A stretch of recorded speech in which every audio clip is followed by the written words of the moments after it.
Disclosures for this and all episodes in this series can be found on the podcast series destination page located on education.webmd.com.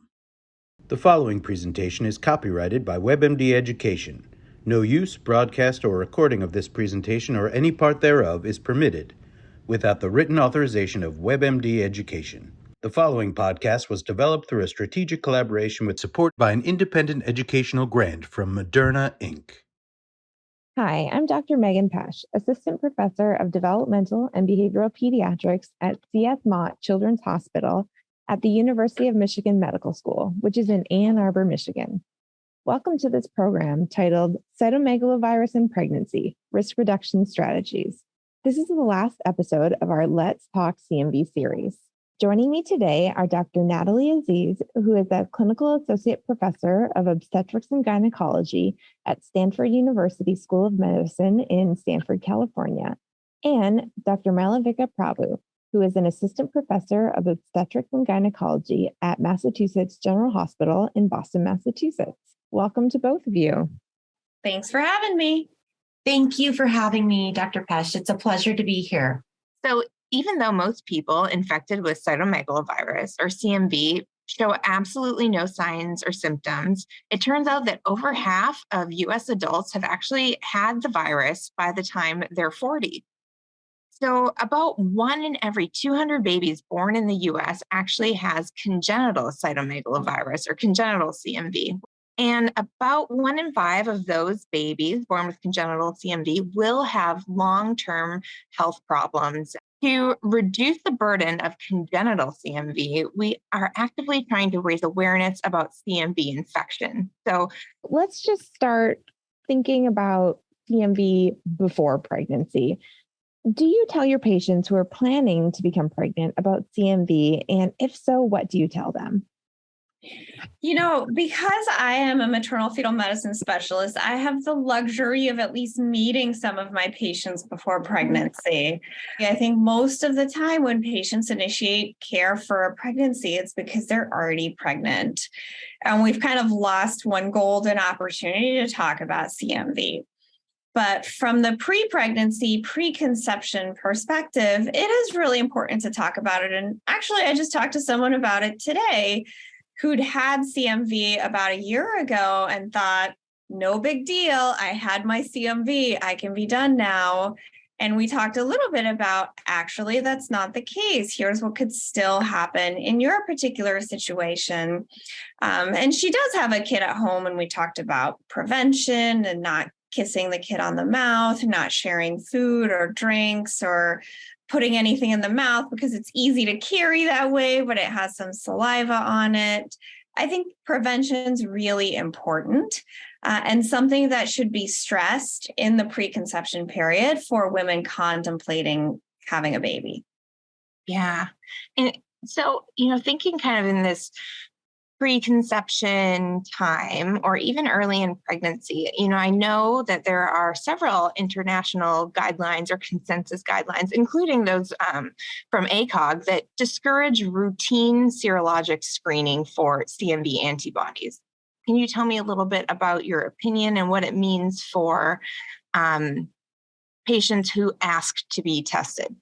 Of course. So currently, the American College of Obstetrics and Gynecologists and the Society for Maternal Fetal Medicine discourage or do not recommend routine serologic screening for CMV. And I think that there are reasons that the testing is sometimes difficult to interpret. And given that there's a lack of a standardized preventive treatment or therapeutic treatment for fetuses once they are infected, I still think it's extremely important to discuss the prevalence of CMV in routine daily life and the risk of transmission during pregnancy so that patients can be aware of what to do to reduce their risks. And do you think is CMV status knowing before pregnancy, important? Well, knowing that someone is immune is certainly helpful in that you know that you've already acquired the infection and may have some immunity towards it. However, it's not completely protective because at least 1 in every 100 patients who've had prior CMV will still transmit CMV to their fetuses, either due to reactivation of the infection that was already in their body or reinfection with a different strain. Right, exactly. So in general, it sounds like knowing that serostatus would not change management. And so if someone was to find out they had a primary CMV infection, should women delay pregnancy after that primary infection? In what time frame? That's a great question. And we actually get asked that often. Unfortunately, we don't have the exact answer. We do know that once somebody has primary CMV infection, they are more likely to reactivate in the beginning of their infection period. So generally, most experts will recommend waiting to conceive up to 6 months. We completely acknowledge it's a huge deal to many families because when it's time to have a baby, it's time to have a baby now. But of course, everyone wants a healthy baby, and it's probably worth the wait. But I wouldn't say that that is exact science. That's probably the best science that we have and pretty reasonable. So switching gears a little bit, what are some of the key risk reduction strategies for CMV that you would recommend prior and during pregnancy?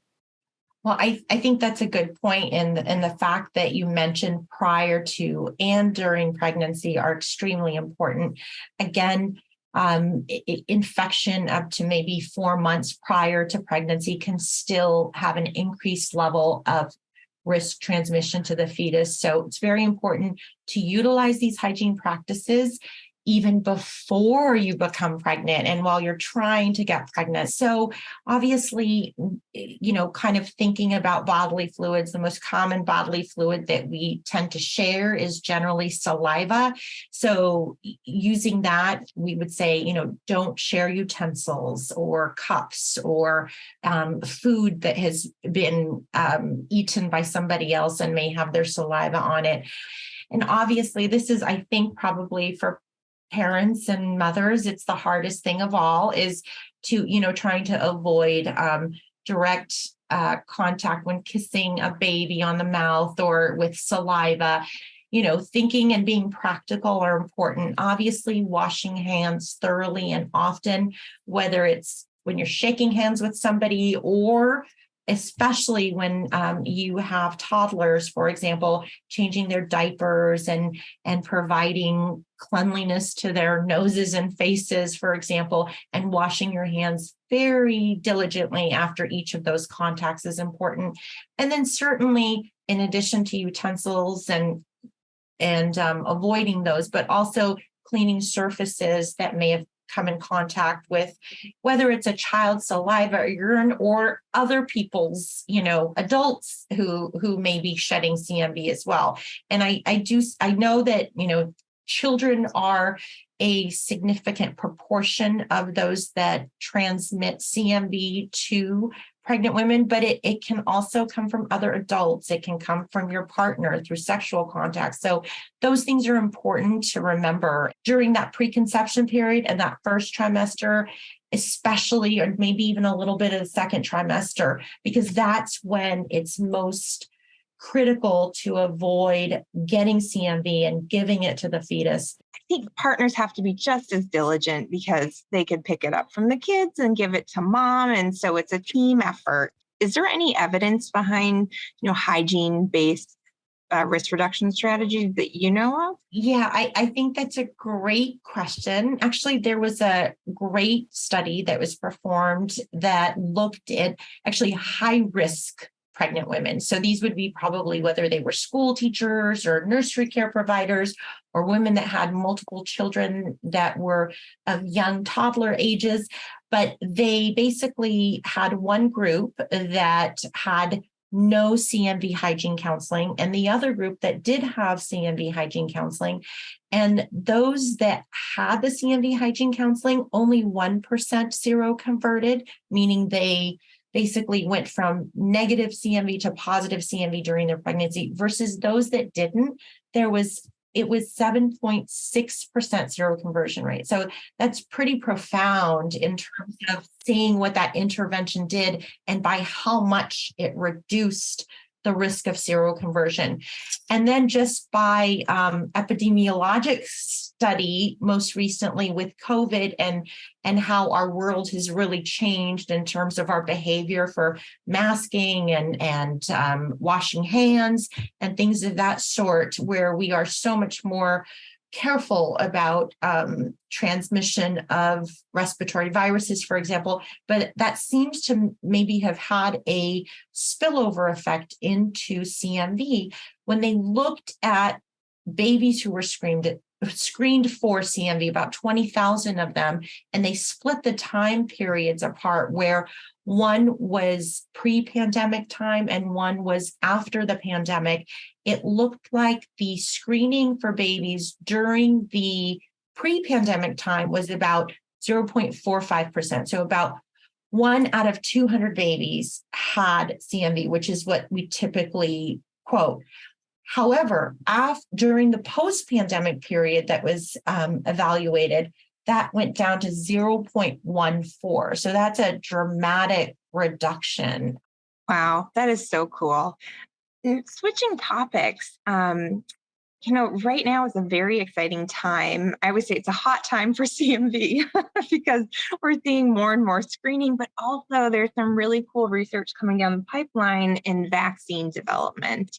Can you tell us, where do we stand right now with vaccines against CMV?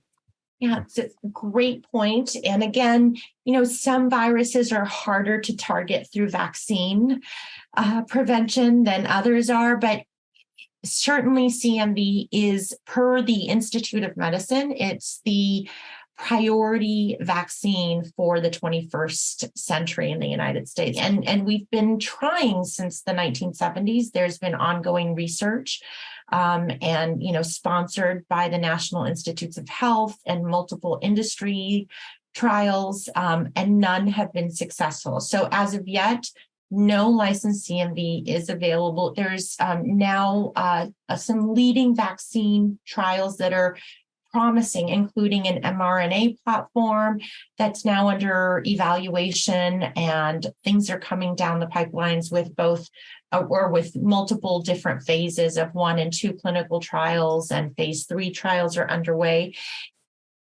And do you know about any specific clinical trials that are going on in the U.S. and what kind of their preliminary data is showing? There are approximately 3 right now that are underway, and one of them being the V160. It's a 2 and 3 dose regimen in healthy CMV seronegative women. So this is important because it really focuses on reproductive aged women. There's also a study to evaluate the efficacy, safety, and immunogenicity of the mRNA 1647 CMV vaccine, again, in healthy participants that are aged 16 to 40. So again, reproductive aged individuals in terms of females, but it also includes male cohorts.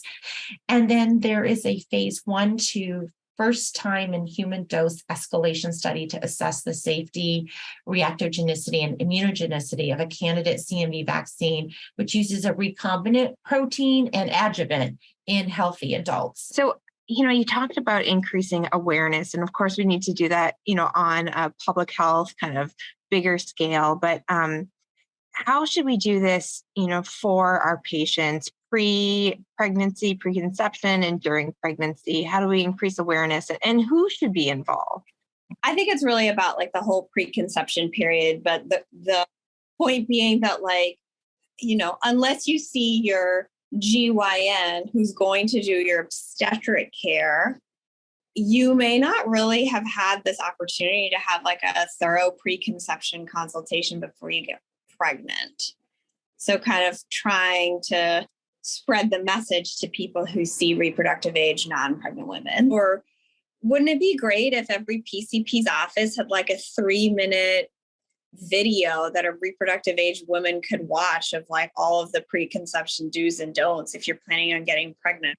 I think it's really such a large part of medicine that can participate in this.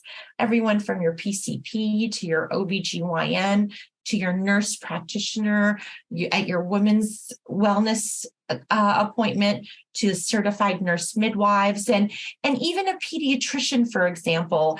Pediatricians have great relationships with their families. They will see a family through all their children, for example.